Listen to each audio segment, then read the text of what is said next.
नमस्कार मित्रों। आज हम पढ़ेंगे कक्षा 12 का इंग्लिश पोएट्री का चैप्टर 10। ये चैप्टर इस पोएट्री का आखिरी चैप्टर होगा। Chapter 10 the song of the free, जिसे लिखा है स्वामी विवेकानंद जी ने।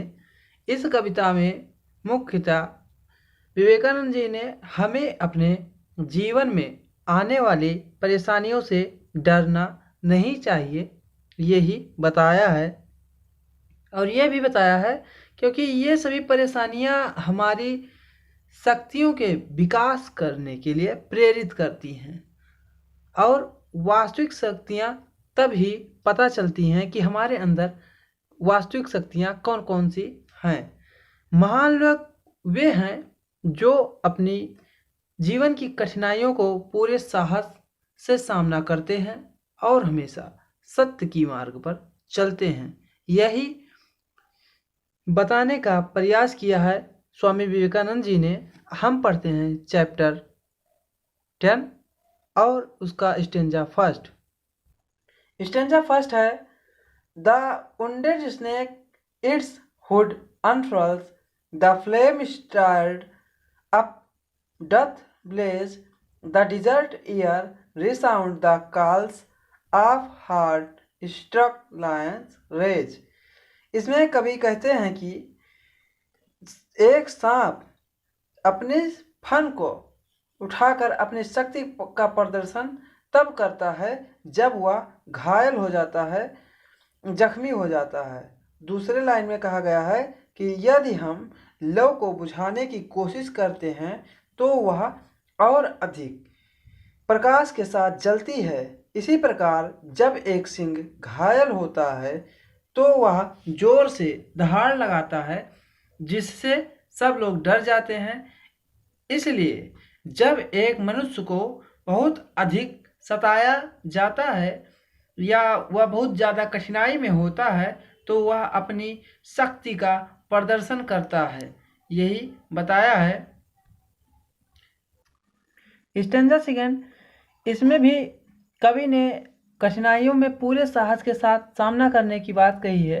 कह रहा है कि the cloud puts forth its deluge strength when lightning cleaves its breast, when the soul is stirred to its innermost depth great ones unfold their best. इसमें कवि कहता है कि जब बिजली बादलों पर प्रहार करती है तो बादल अपने शक्ति का प्रदर्शन करने के लिए तेज वर्षा करते हैं।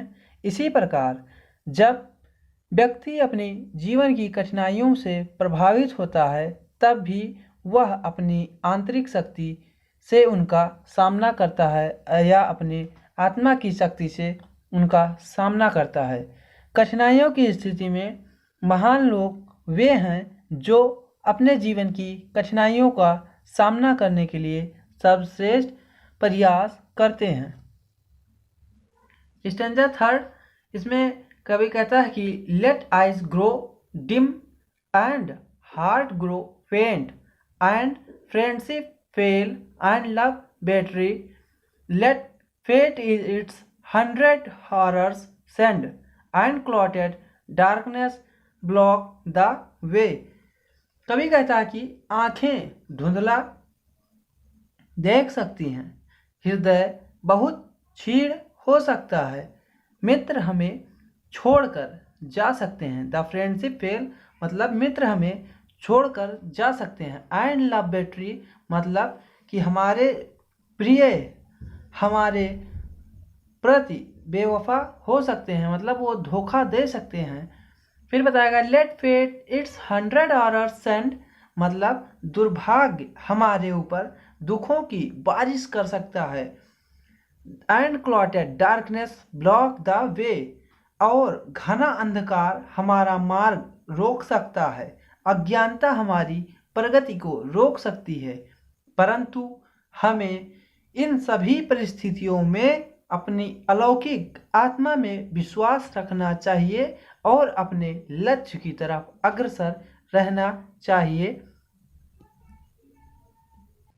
स्टेंजा 4, इसमें कवि कहता है कि all nature wear one angry from to cross, यहाँ पर यस लिखा हुआ है, you out still now my soul, you are divine, march on and on, nor right nor left but the goal. कवि कहते हैं कि सभी लोग प्रकृति, समय और परिस्थितियां आप पर गुस्सा हो सकती हैं, आपको दबाने रोकने का प्रयास कर सकती हैं, परंतु तब भी आप अपने आत्मा की ही सुने। तुम्हारी आत्मा पवित्र है, तुम हमेशा अपने लक्ष्य पर बिना दाएं बाएं देखे अर्थात विचलित हुए अपने मार्ग पर बढ़ते रहो, अर्थात हमें हमेशा वही करना चाहिए जो हमारी आत्मा कहे, यानी फॉलो पैशन। इस प्रकार यह कविता समाप्त होती है और इसी के साथ इंग्लिश पोएट्री इंटरमीडिएट समाप्त होता है। हम लेकर आ रहे हैं ग्रामर। वीडियो अगर अच्छी लगी हो तो आप इसे लाइक करें, सब्सक्राइब करें हमारे चैनल को और कमेंट करें। धन्यवाद।